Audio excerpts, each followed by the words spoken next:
מיוחדת במינה.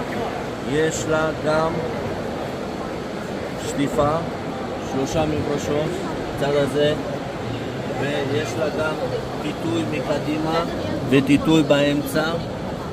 אוקיי? בואו אני אראה לכם. יש פה בורג ארוך. אוקיי? ואני אראה לכם גם איפה יושב פה סוללות ליתיום. בואו, תראו. זה המערכת של מברשת האמצעית רול, ופה מאגר של אוסף את הפח. בעצם פותחים, מושכים על גלגלים בקלי קלות ובטריקה, וזה לא יוצא. עשוי הכל מיני רוסטה. דברים,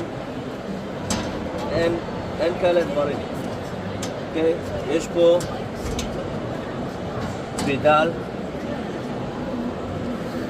יש פה אמברקס בנוסף, אני לא יודע אם אדם צו מקרה חירום יש.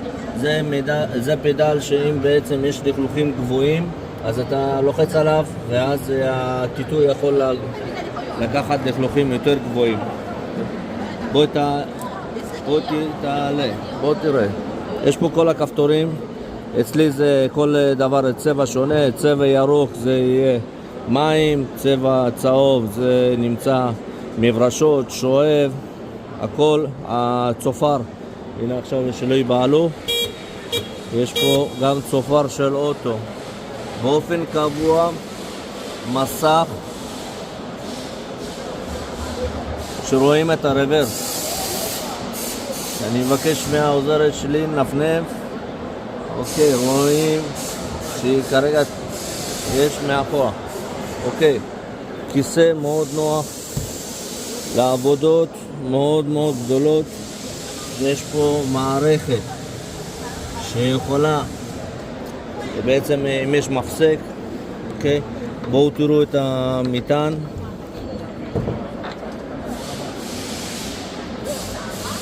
כאן יש יושב פילטר של להימנע מהאבק שבן אדם שלא יחנק. יש פה סוללה ענקית, אפשר לשים 200, אפשר לשים 300, גם 450 אמפר, אין בעיה. זה מערכת בקר, אין פה עוד כרטיסים מתוחכמים, נורא פשוט, לא להסתבך עם עלויות גבוהות. יש רק כרטיס הזה, זה הכל. שליטה קלה, מאוד נוחה, סוללות ליתיום וגלגלי מגנזיום. יש פה דבר מאוד חשוב, הדבר הזה מאוד שימושי. בעצם אפשר כל הזמן בלי בעיה לשטוף את כל המערכת. ממש אפשר פה לשבת ולשטוף. יש פה 2 שואבים, אוקיי? גם ריקון.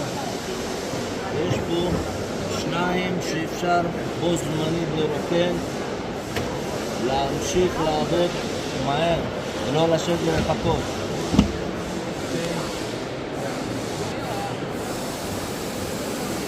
כמו שאמרנו, בעצם העבודה לא מפסיקה.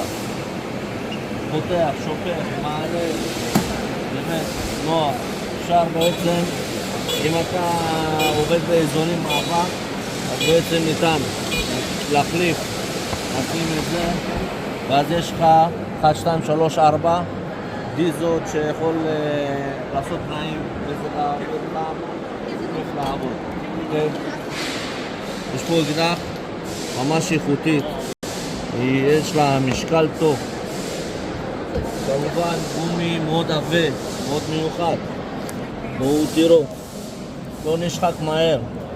יש פה גומי שעשינו בדיקה מאוד מחמירה. אוקיי, בואו נראה, יש עוד משהו נוסף. במידה ויש לך מקומות שנשאר לך מים שהמכונה לא יכולה להגיע, פשוט לוקחים את הדבר הזה, מחברים למגב, ויש לנו לעשות שאיבה לפינות.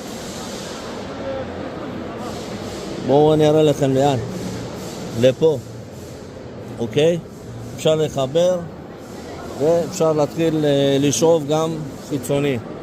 תראו איזה יופי. זה כמות מים שאתה רוצה להוציא. זה דבר מדהים. תראו את ההגנה. ברוך הבא לישראל.